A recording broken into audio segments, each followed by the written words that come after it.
మందసం ఎక్కడ ఉంటే అక్కడ ఏమొచ్చింది? విజయం వచ్చింది. కానీ ఇప్పుడు మందసాన్ని చూసి ఈ జేమ్స్ అయ్య గారు, ఈ అయ్య గారు ఏం వేశారు? డాన్స్ చేసేసారు. ఎందుకంటే మాకు విజయం వచ్చేసింది, మేము గెలిచేసాం. కానీ అక్కడ పరిస్థితి చూస్తే మందసము కలిగి ఉన్న ఇశ్రాయేల్ ప్రజలు ఏమైపోయారు తెలుసా?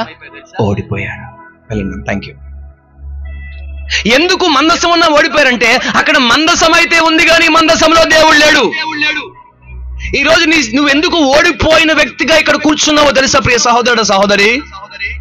ఎందుకు నిరాశ పడిపోయిన స్థితిలో నిరాశతో కూర్చున్నావో తెలుసా? నీ మందసం అనబడిన హృదయంలో దేవుడు లేడు. అందుకే ఇంకా నువ్వు ఓడిపోయిన స్థితిలో ఉన్నావు. అందుకే విజయం చూడని పరిస్థితుల్లో ఉన్నావు. అందుకే ఓటమి ఓటమి ఓటమి నీ జీవితంలో ఎప్పుడు. ఎందుకు ఓటమి అంటే దేవుడు నీ హృదయంలో లేడు, దేవుడు నీ కుటుంబం లేడు. అయితే నీకు శుభవార్త ఏంటంటే ఈ రాత్రి కనుక నువ్వు ఇష్టపడితే నువ్వు కోల్పోయిన ఆ మహిమతో నిన్ను నింపడానికి ఆయన బయలుదేరి రాబోతున్నాడు.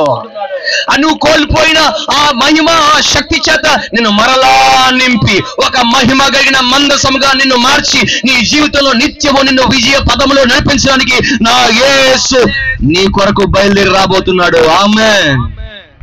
ఎందుకు ఒకప్పుడు యోర్దాను దాటించిన మందసము, ఒకప్పుడు శత్రువు మీద విజయాన్ని ఇచ్చిన మందసము, ఒకప్పుడు రాత్రేమో అగ్నిస్తంభము, పగలేమో మేఘస్తంభంగా ఉండి ప్రజలను నడిపించిన మందసము ఇప్పుడు శక్తిహీనంగా మారిపోయింది. శక్తి లేని మందసంగా మారిపోయింది. మహిమ లేని మందసంగా మారిపోయింది. కారణం ఒకటేనండి, ఆ మందసంలో ఎవరు లేదు తెలుసా? దేవుడు లేడు. ఎందుకు నార్మల్ వ్యక్తిగా మారిపోయావు? ఒకప్పుడు ప్రార్థన బాగా చేసేవాడివి, ప్రార్థన బాగా చేసేదానివి. ఒకప్పుడు పాటలు బాగా పాడేవాడివి, పాటలు బాగా పాడేదానివి. ఒకప్పుడు పరిచయంలో బాగా ఉండేవాడివి. ఎందుకు నార్మల్ వ్యక్తిగా అయిపోయావు? ఎందుకు విలువలేని వ్యక్తిగా మారిపోయావు? ఎందుకు ఒక సాదాసీదా వ్యక్తిగా నువ్వు మిగిలిపోయావంటే నీ మందసంలో ఎవరు తెలుసా? దేవుడు లేడు. పేరుకే నేను యేసు ప్రభు నమ్ముకున్నా, యేసు నమ్ముకున్నావు. నమ్మిన యేసు నీ హృదయం అనబడిన మందసంలో ఉన్నాడా? ఉంటే నీకు ఎప్పుడు ఓటమి అనేది ఉండదు. ఆమేన్. నువ్వెప్పుడు ఓడిపోవు. నువ్వు ఓడిపోవటం అంటే ఒకటే కారణం, దేవుడు నిన్ను మోసం చేయలే. ఎప్పుడు దేవుడు మోసం చెయ్యడు. ఆమేన్.